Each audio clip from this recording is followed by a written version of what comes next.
Will artificial intelligence democratise content creation? This presentation and discussion was recorded live during the 2023 SPADA conference. Kia ora, or good day, I should say, given that I've come from across the ditch.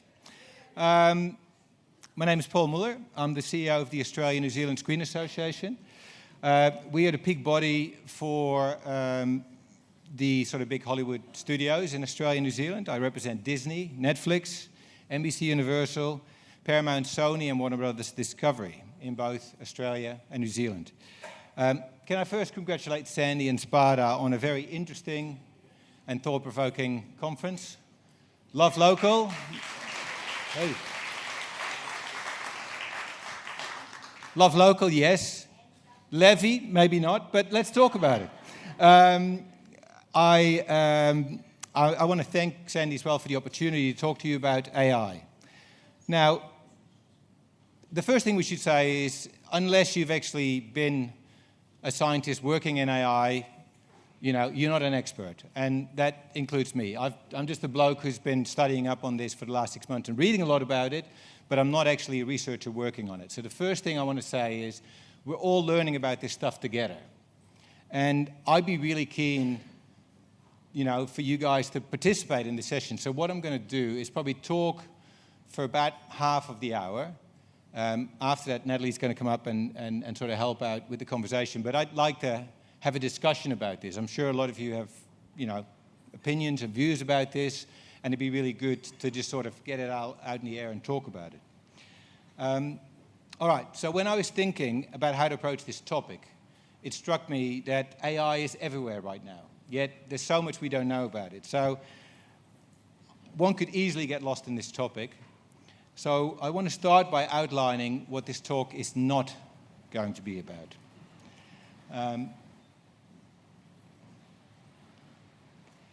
There's all these articles, right, that you see these days, and they really, you know, run across various themes. AI will destroy the world.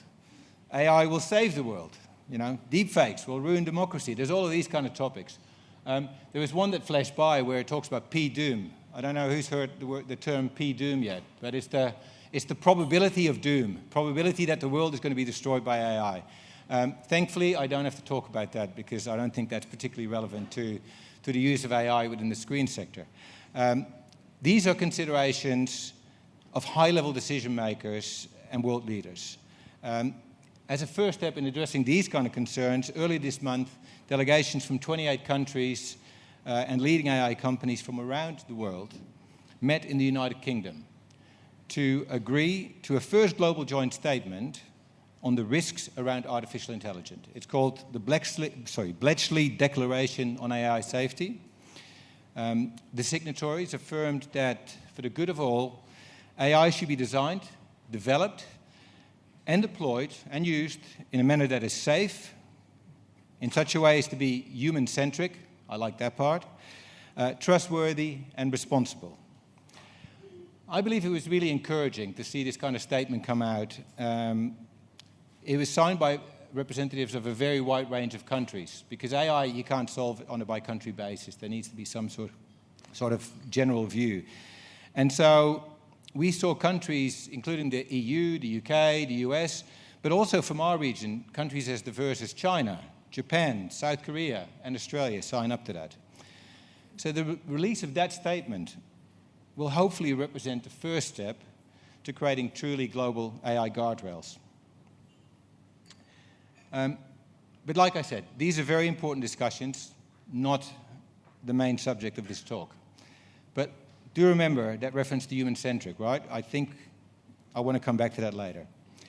Another element of this is AI and copyright. You know, we know copyright's really important for us. So how copyright and AI intersect is incredibly important. So I'm going to touch upon it very briefly, but again, not the main focus of this talk. Can AI systems ingest, as they seem to have done now, millions upon millions of creative works, copyrighted works, often without, and almost always without, permission of the owner of that work? The US legal system is already testing that premise right now. There are now over a dozen court cases making their way through the legal process, and judges and juries in the US will start forming opinions about this. Instead of using the word copy, we're talking about ingestion, and we're talking about training. And so we're going to have to work out what these words mean, whether they actually mean copying, and therefore whether that is fair use or not. ANZSA's view is that these cases will inevitably have a major impact on global considerations on copyright issues when it comes to AI training, given that the US has leadership in both copyright law on the one hand and technological innovation, especially in AI right now, on the other hand. Here in New Zealand, we don't have a fair use defence. What we have is specific fair dealing exceptions, and they're all very specific and narrow around a purpose. And none of those exceptions right now would permit the large-scale ingestion and training that these AI systems appear to be doing. So that's good for us, basically. What remains most important for all of us is a robust copyright system that incentivizes the creation of new movies and television programs and other art forms, and does not incentivize piracy or illegal activity. Copyright is the foundation of the entire film and TV ecosystem, and copyright infringers are not exempt from the law just because they use a new technology like artificial intelligence. But again, I don't want to focus on regulation today either. Instead, what I want to do is I want to consider the intersection between filmmaking and AI, or more generalized, the intersection between filmmaking and innovation. How to nurture and nourish AI, and how to use innovation to drive our industry forward. The job of any producer, any storyteller, is to push the boundaries of whatever tool you have available to tell the best possible version of the story that you want to bring to life. That way you can grab the attention of an audience, hold up a mirror to society, talk about our history and showcase the best of Aotearoa to New Zealanders, but also to the rest of the world. We could not accomplish any of this without a strong creator-driven culture of innovation, human ingenuity, and resilience. And New Zealand is known for this innovation. Just as one example, think about the motion capture capabilities developed at Weta, amongst thousands of other inventions, which have attracted visionaries like Jim Cameron, we had him here yesterday, to work here. But, and this also needs to be acknowledged, change, especially of the sort that comes with rapid technological innovation, is not always welcomed. And no one knows this better than us. Our industry has been declared dead for over 100 years, right? Whether it was talking pictures, whether it was color pictures, whether it was television, cable, the internet, the smartphone, 24-hour programming, and so on. Each invention came with pronouncements that screen, cinema at the beginning, and then screen more broadly, was going to suffer. But now imagine not being able to access and enjoy these technologies and tools. When you think about our own viewing experience, each one of them is crucial to how your stories connect with audiences today. Every member of our industry, from you all, the producers, to exhibitors, production services, to union workers, know in their bones that we have to evolve and grow, not merely to survive, but to thrive. We've always adapted to new innovations, new methods of production and distribution, and new consumer expectations. And so I encourage you to see the potential of AI through the same prism. We see promise in its ability to enhance the filmmaking process and the audience experience, to support the creation of world-class content. We see AI as another powerful tool in the hands of human creators, because human creativity has, and we believe will always be, at the heart of everything that we do when we're making screen content. AI, like any other tool, supports and enhances this creativity and draws audiences into the stories and experiences that are the hallmark of the entertainment industry. So let's start with what creative workers think AI can already do today. What you see here is the results from a consumer survey conducted by Variety in the US. They surveyed about 500 US-based creative workers, and for screen content, those people that were interviewed identified several activities that AI might accomplish: creating realistic sound effects, developing 3D assets, developing artworks, all scored highly. I mean, there's a whole row of other things up there that you can look at. But if we scroll a bit further, thank you, what we want to do is now look at some of those AI tools with you and show what is already being done today. And I want to begin as close to home as I can. So let's start in Miramar.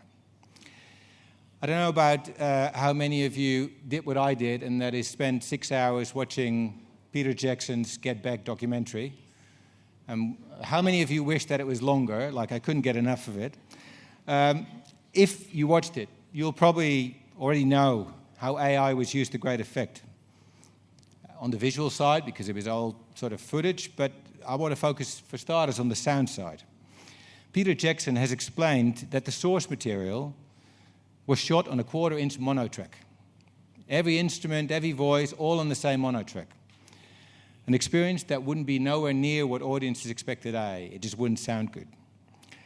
So I want to show you a clip of Peter explaining what they did with that footage to achieve the results that we've all seen and loved.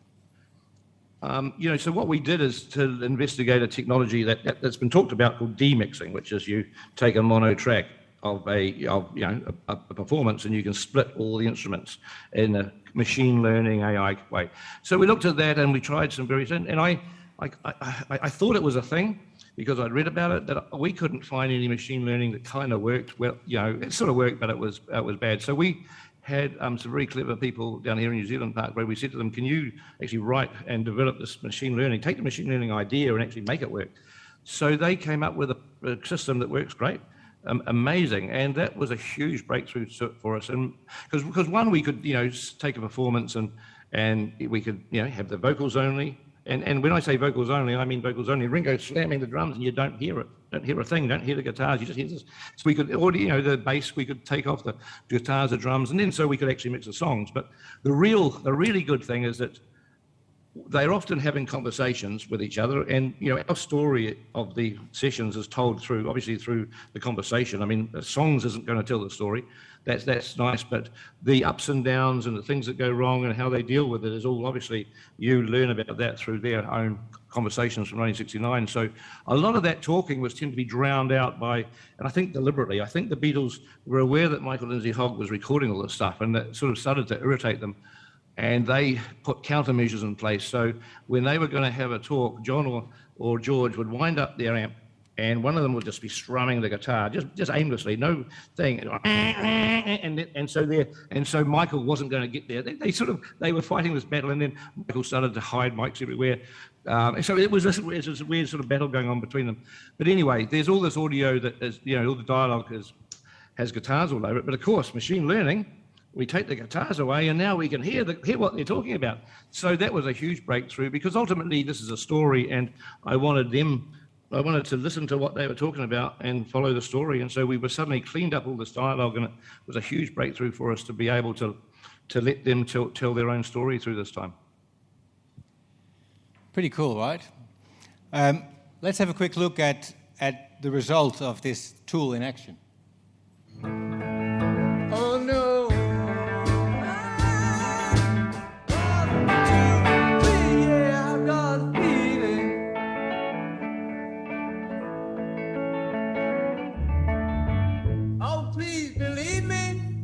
I hate to miss the train, oh yeah.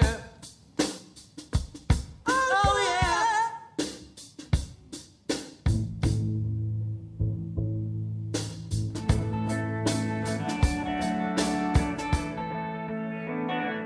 Oh no. No. Yeah. 1, 2, 3, I gotta be there.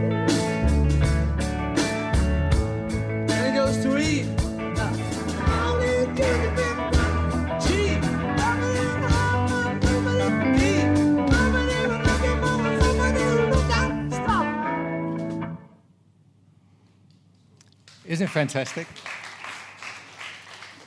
It's such a great example how AI tools can enhance the world of documentary making, right? In the past, Peter Jackson would have had to do like a voiceover, or they would have to interview people after the fact and talk about what they're talking about at the time. Instead now, the Beatles tell their story in their own voice as it happens.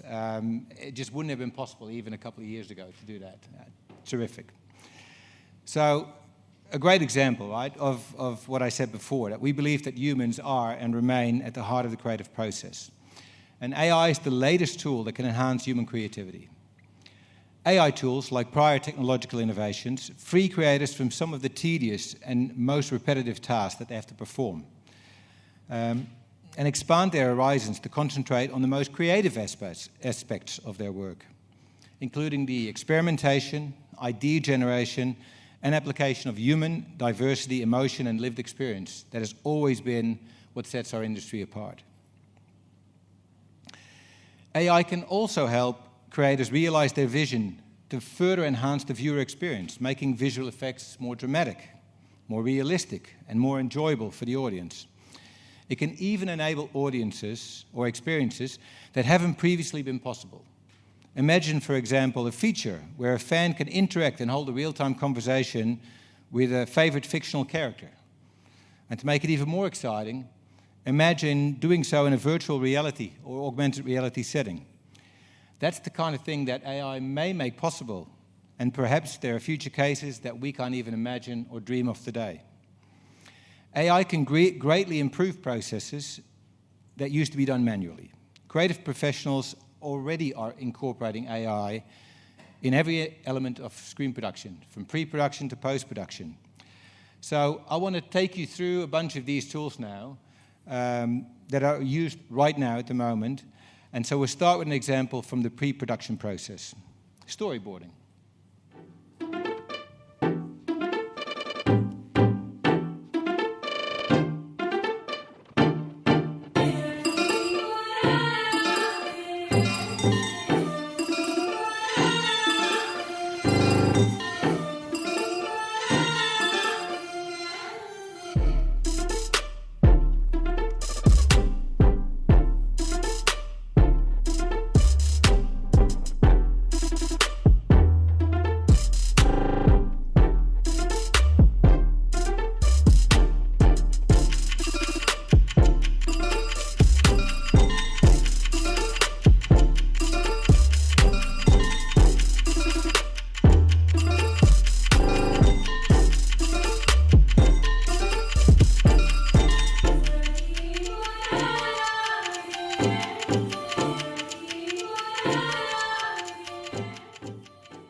So you can create a storyboard just with written prompts now.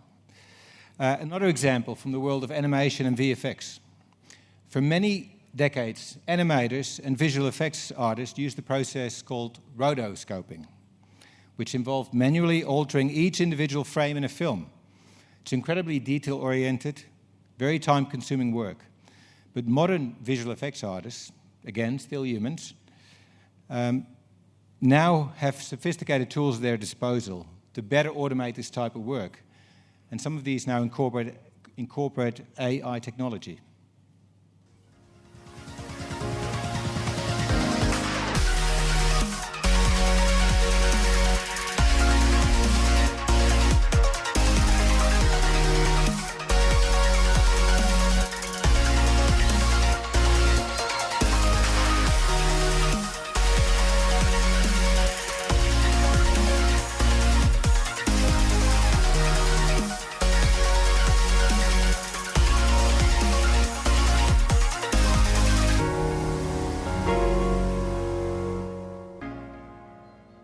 So basically, you identify one frame, and then the AI will work it out for the following scenes, what happens with it.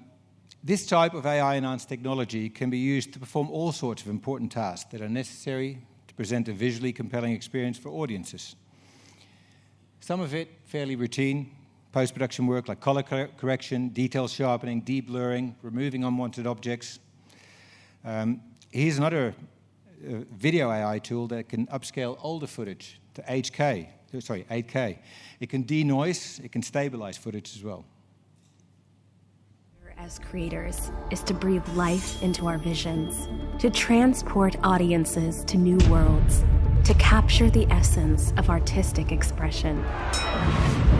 We create to blend artistry with technology, building products that have real cinematic impact. We are excited to introduce Video AI 4. Developed with temporally aware AI models, Video AI intelligently understands the difference between noise and detail, empowering creatives to achieve stunning, ultra-sharp, ultra-smooth, and ultra-steady results, now faster than ever. With Ultra Smooth, slow down your takes up to 16 times, no matter the camera limits. Frame interpolation allows you to create entirely new frames out of thin air. With Ultra Sharp, enhance your subjects, denoise your footage, and upscale your video up to 8K. Using the same AI models used by major film studios and creative pros everywhere. And with Ultra Steady, expertly track and stabilize even the most unsteady shots, seamlessly correcting rolling shutter issues and minimizing unwanted motion. It's time to unleash your cinematic superpowers with Video AI 4.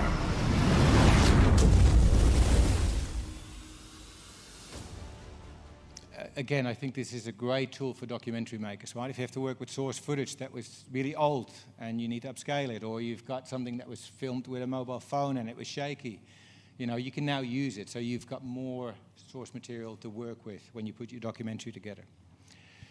Some tools are more involved, like aging and de-aging an actor. I mean, Scorsese did The Irishman, right? And that cost like hundreds of millions of dollars because it was very expensive to make De Niro look a bit younger.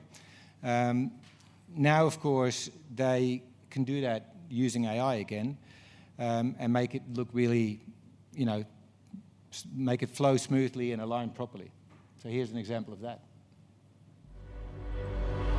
Digital vanity work is a time-consuming process, but what if that work could be completed in minutes, not days? Introducing Vanity AI by Mars. De-aging, aging, prosthetic cleanup, and digital makeup effects. Natural results, blazingly fast, on demand. With Vanity AI, creating a feature film shot is as simple as adjusting sliders on a single frame. The perfect union of creative control and automation. Vanity AI by Mars is already behind some of your favorite recent productions. Let us show you how it can empower yours.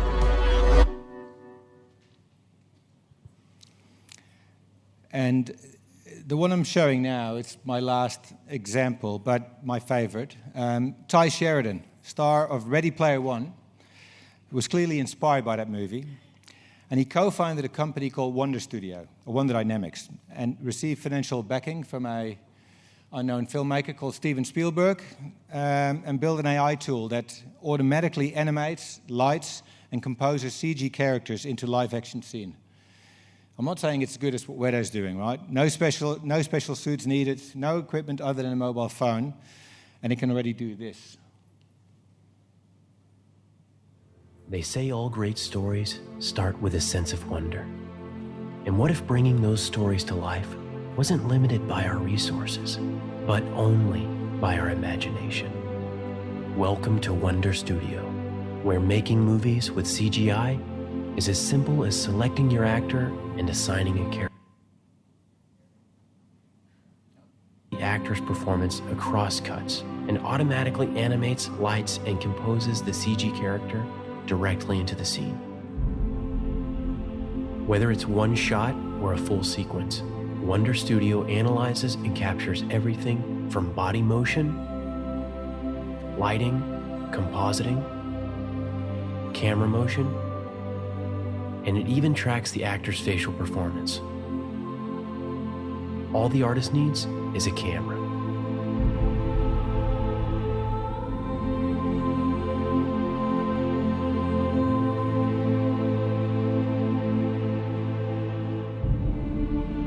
Filmmaking is a medium of creativity and collaboration between artists.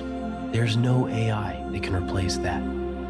Wonder Studio was built to empower those artists while still keeping the existing 3D process in mind. Alongside the rendered results, Wonder Studio gives you the ability to export the individual layers you need to deliver your final visual effects shot. Whether it's lighting, camera, or animation, you can maintain full control and make detailed adjustments in 3D space. From the paintbrush, to the typewriter, to the camera, tools have always been an extension of the artist, a means to help our voices be heard. With Wonder Studio, we hope the world hears yours. So cool. I could fill this entire hour just by showing you demo after demo, but I think you're getting the point. New AI-assisted tools are being created for our industry. And these AI developments are coming at us fast and furious, improving in capability and functionality every day. Producers who choose to learn about the latest AI developments and incorporate new tools in their work will likely give themselves an edge in this highly competitive business. New Zealand creatives have always shown, time and time again, that operating on a smaller scale, utilizing the best technology has to offer, and remaining nimble with how they adapt to changing practices gives them the edge over often larger, more cumbersome international competitors. Just as earlier technologies, such as the internet and virtual reality did at the time, AI will put cutting-edge tools in the hands of creatives and empower them to achieve more than they ever anticipated. In fact, when Unity acquired Weta Digital's tech division in 2021, it stated that its goal was to put these world-class exclusive VFX tools in the hands of millions of creators and artists around the world. So I want to show a little show reel for Unity because I'm getting pretty excited about the idea of, over time, these kind of tools being in the hands of millions.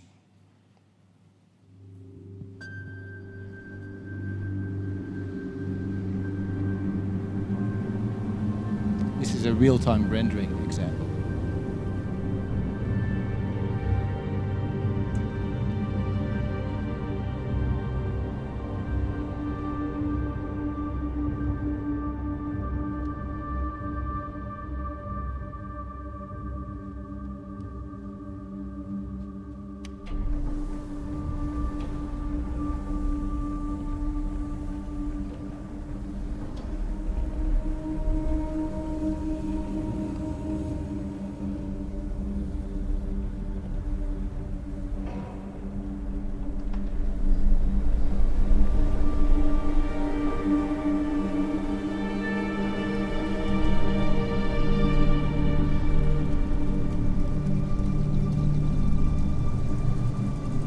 I have in my head everything that anyone has ever known.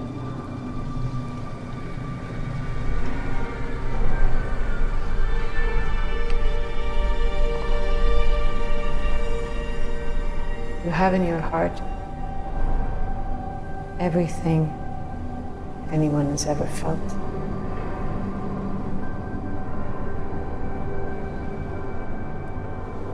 Power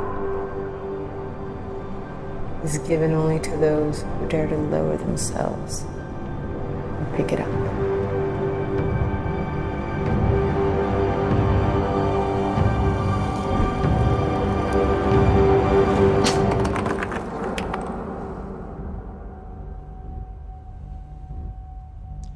I think that's one from gaming, that example. Putting your head in the sand and ignoring the potential of these creative instruments may well mean you were left behind. No one wants to become another Kodak. Doug Shapiro, a former Wall Street analyst who also ran investor relations for Time Warner back in the day and is now at the Boston Consulting Group, writes this blog on Medium. If you haven't heard of him, Google him, look him up. It's really thought-provoking. I don't agree with everything he says, but they really make you think about what's to come. And I want to talk about one specific blog that he's done, and in it basically he starts by saying that most people believe that will be the largest studios that will use these tools first and will therefore be the main beneficiaries of AI. He argues that yes, that's partially correct. Hollywood will use them. And yes, they will likely improve efficiency. But here's the thing. Every other creator, from the not yet famous TikTok creator to indie producers the world over, can use these same tools as well. And the relative benefit to you is far greater because there will be creative solutions available to you tomorrow that you cannot afford to use today. So I encourage all of you to explore the ways that these tools can be used to enhance creativity with human beings firmly in the heart of the process and to make movies and television shows even more enjoyable and accessible for audiences. AI represents the latest opportunity for our industry to stay ahead of the curve on innovation and to maximize our most precious resource, which is individual human talent and creativity. It's somewhat ironic that over 20 years ago, the screen industry released a movie directed by that same Steven Spielberg I mentioned before, literally called AI, which explored themes such as artificial versus real, intelligence versus empathy. Of course, even further back, the industry depicted AI gone wrong characters such as Hell in 2001: A Space Odyssey, or Agent Smith in the Matrix franchise, and the Skynet system in the Terminator. It is a testament to the enduring power of film and TV that human imagination and creativity gave us these inspired artistic depictions well ahead of technological developments. Importantly, it was constantly improving film production tools at the time, not AI yet, but tools and technology for visual effects, computer-generated graphics, and animation that allowed talented human creators to make these science fiction and fantasy depictions of AI so memorable. I recall listening to a podcast recently where leading AI technologists agreed that their ethical position on the use of AI is led by conversations that are generated by film and TV shows, which are exploring the frontiers of AI. They mentioned movies and shows like Ex Machina, Megan, Blade Runner, Westworld, and Humans. We remain excited for the next evolution of human creativity in the production and distribution of film and TV programs, and the important conversations, and that's really important too, that these stories will spark. As we have seen numerous times over the past 100 years, this next evolution will be sparked by the great promise of new and improved tools in the hands of current and future generations of talented human creators. We look forward to engaging in many thoughtful discussions on the evolution of AI and learning about what they can do within the film, TV, and streaming ecosystem over the coming years, with both industry and governments alike. I want to thank you for listening to me. I'm actually keen to talk with all of you about this, so I'm going to ask Natalie to join me up on the stage. Thank you.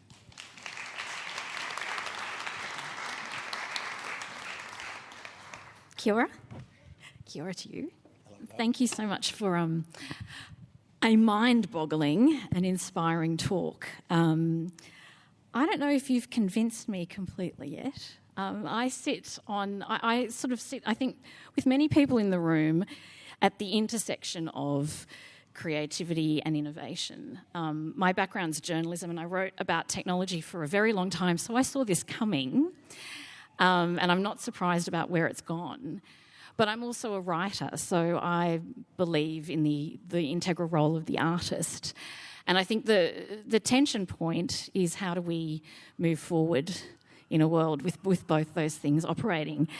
One thing we didn't really talk about was money yet, and I wanted to throw a few stats out there.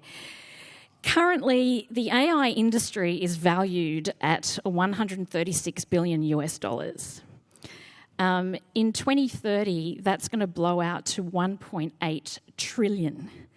Now, these are massive amounts of money, and that's a lot of marketing power to be pushing things. How does the artist, the screen producer, sit within a world that has that much firepower behind it. I mean, once you're in that rarefied, type of company, when you talk trillion-dollar companies, all my members, Hollywood Studios, sit in the same category as you. We're looking up at how big these companies are, right? So I think this is us as a screen industry combined, looking at how this is being done. And I think this probably comes back to the copyright side of things. If it becomes accepted that you can ingest any of our content for free without permission, that will be really tough. And so I think there will certainly be big discussions ahead that are going to look into those kind of questions. And this, as I said in my talk, there's court cases that are doing that right now. And so it's a very important time. But I think none of that should make us close ourselves off to the opportunity that it provides at the same time. And so that's why I wanted to focus this talk on the opportunity. But, balance is going to be really important. Yep, absolutely. And again, on money, it also provides us the opportunity of cost savings in terms of, using new tools to create more with less. How does that work in a production environment? This is part of a continuum, right? If you think about animation, back in the day, every individual cell was hand-colored. The people that did that work, that doesn't happen anymore, but there's more people employed in our sector doing VFX work and animation work now than there were at the time. So I think I'm optimistic about the opportunity ahead, because it will help us, create better stories, be more affordable to audiences, and that will grow, I think, our industry overall, as it always has. If you think about it now, back in the 1920s, cinema was 100% of screen viewing, right? And every new invention that's come along has made cinema as a share of total viewing hours smaller. But from an absolute dollar perspective, cinema has grown almost every year. We've had a blip with COVID, but as an ongoing theme. And so what it shows is new technologies come on and they actually help us to grow the overall market and get bigger and bigger and bigger. And I think that should be, that's what we all have to fight for. None of this happens automatically, but I think that there is that opportunity. Absolutely. And we've obviously seen this with the SAG-AFTRA deals. And this is going to be a continuing theme, I think, in the industry going forward, nutting out those the nitty-gritty bits that have been overlooked in the industry for a long time. What are the areas that the creative space, the producers should be, the writers should be agitating for in terms of maintaining their authenticity and integrity during this process? Look, the first thing I want to say is, platforms like TikTok and YouTube are likely going to be absolutely loaded with AI tools, and every user-generated content creator is going to embrace every tool that's available and out there. So we together, as some of these processes have done, have to work out how to do that. I honestly can't anticipate what that looks like, because I think we're all learning together about what can and cannot be done and what, therefore, the implications are on individuals.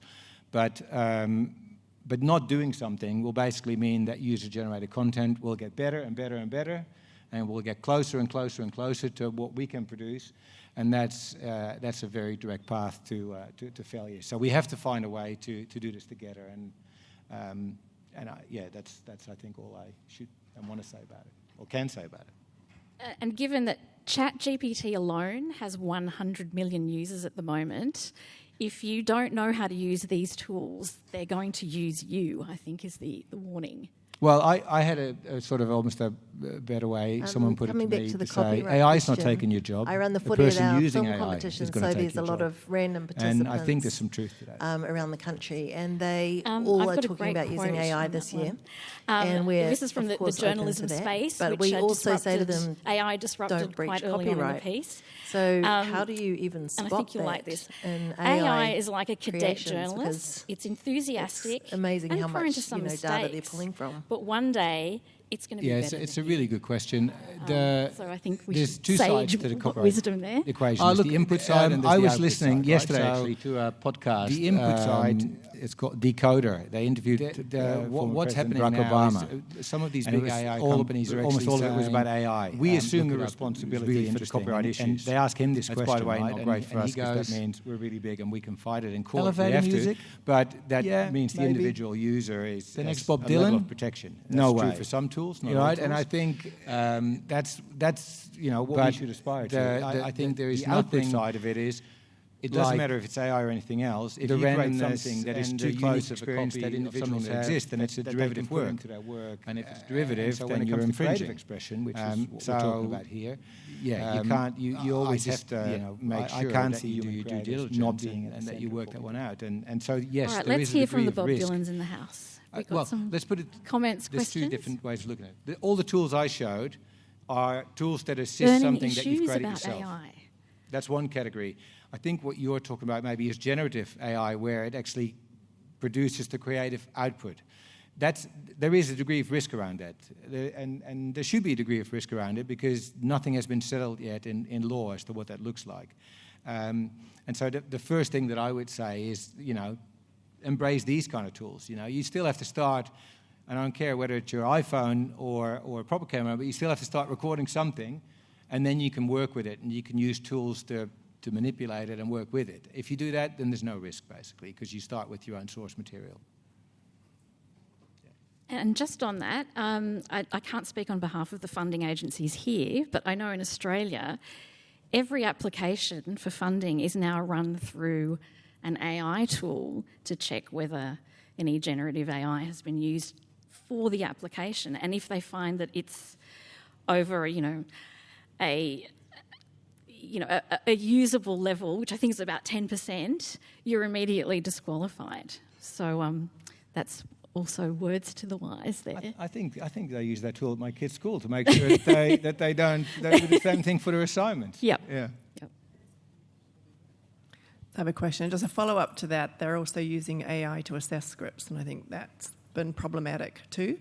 Though some of the feedback from AI assessors on screenwriting competitions can sometimes be better than actual human feedback that you get from some of these competitions too, which is a sad admission. But I'd like to think that humans would be assessing screenwriting competitions. While watching your presentation, I want to embrace, and I think that's kind of part of it, but just to pull out two human jobs that, as an example, you use de-aging. There was one about de-aging, there's one about colorists, and in seconds you can do that. And then I think of all of the jobs that are lost, just to use The Irishman as an example, all those labour hours. I understand from a producer's standpoint that's cost saving, but that's a lot of jobs lost in that. So that's sort of something that's really forefront in my mind in your presentation. I know you're touching on that, but that is the heartbreak, I think, for me. The other is I am a writer-director, not a producer so much. Yeah. And this does lend itself to being a more isolating experience as a creator because it seems like you need less collaborators. That's also a concern. I'm wondering if you can speak to those things.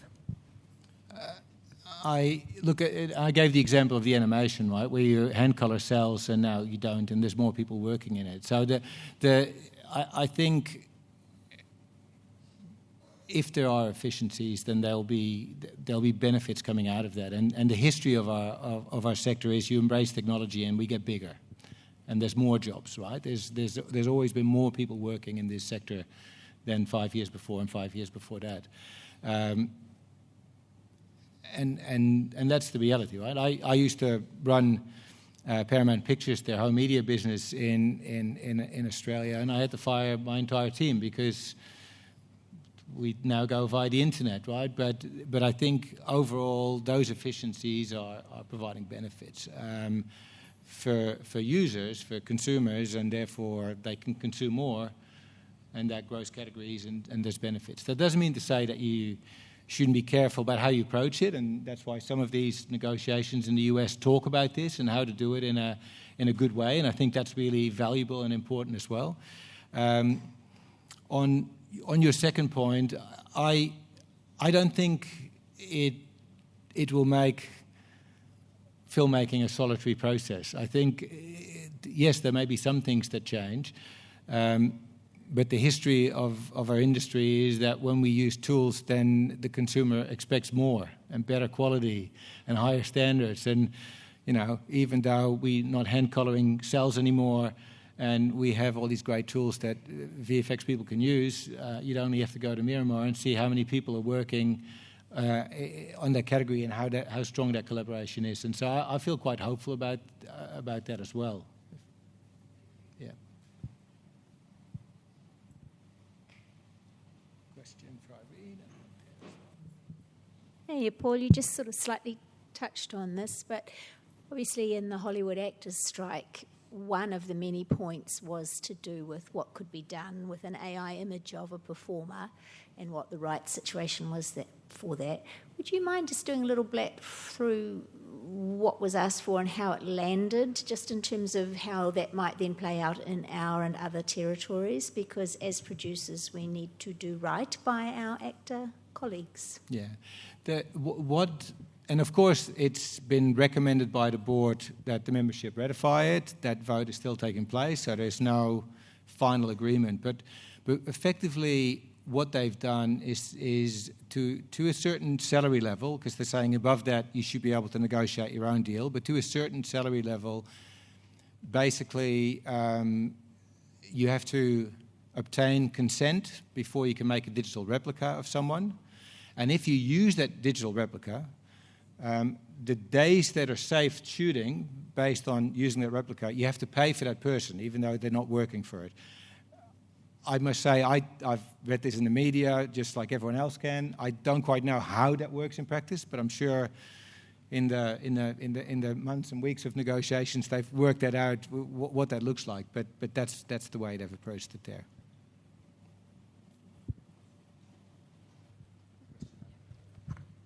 Hi, I'm really excited and interested to learn how to use AI. Obviously, we're all going to need to. But we hand sculpt in plasticine 12 frames a second. And 12 frames a second for every character in the shot. And so we are the ultimate dinosaurs, really. But I have to say, I see a lot of animation, automated animation, and it's fantastic the way characters run from A to B and do the thing, but it's really boring. And you don't know why they're doing the thing or how they or how they feel about doing the thing, or what you really miss is what the thing they think they're doing and how they think they feel, but actually they feel something different, and you can see that. I think I want to wait until, because that's going to come, that kind of subtlety is going to come.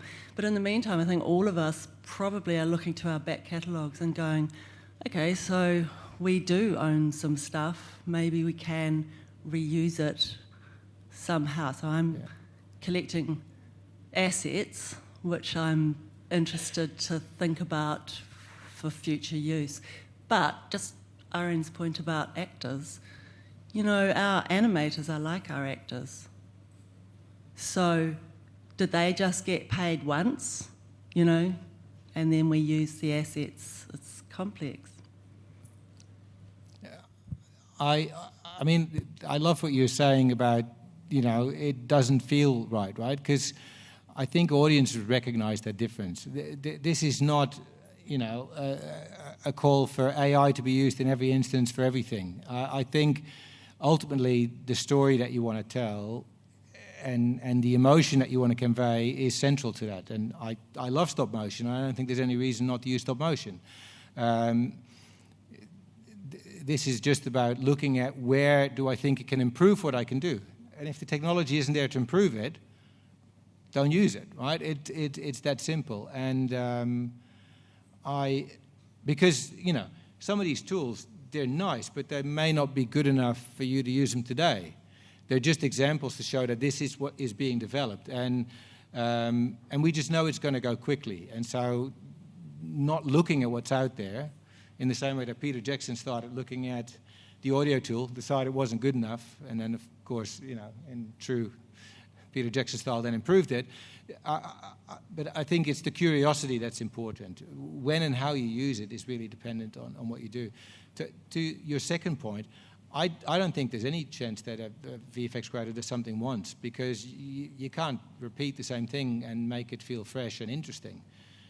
I think this was also something, the podcast I mentioned with Barack Obama, where he was just like, yeah, he says, I'm an old man, I'm 62, but my kids, what I've noticed, they go into one social media platform and they get served up the same thing over and over again, and they get bored, and they go to something else. And so that's why I feel so passionately about the human creator at the heart of it. I don't think we can automate everything away, and we don't want to. We want to. There's something unique that we bring to this, and if that's no longer part of it, then it will all feel bland and repetitive and a weak copy of what you've seen before. You need to be surprised. You need to watch something that catches you off guard, and I think you need humans to do that. And can I add, particularly with you saying that it's the original dinosaur format, perhaps this is the time that it's going to shine, because in its very uniqueness, and that it can't be replicated. And, the audience is going to be the judge at the end of the day, always. And if they are being served the same replicated thing again and again, they are going to gravitate, as we've seen historically, back to something that is authentic and real and, irreplaceable. You just look at vinyl for music, exactly. Right? Yeah. Just to expand on that, one of the most favourite bits of the show that I make is a shot where there's a tiny speck of Nikki's lunch. It's hummus from her lunch is embedded in the clay, and our audience loves it.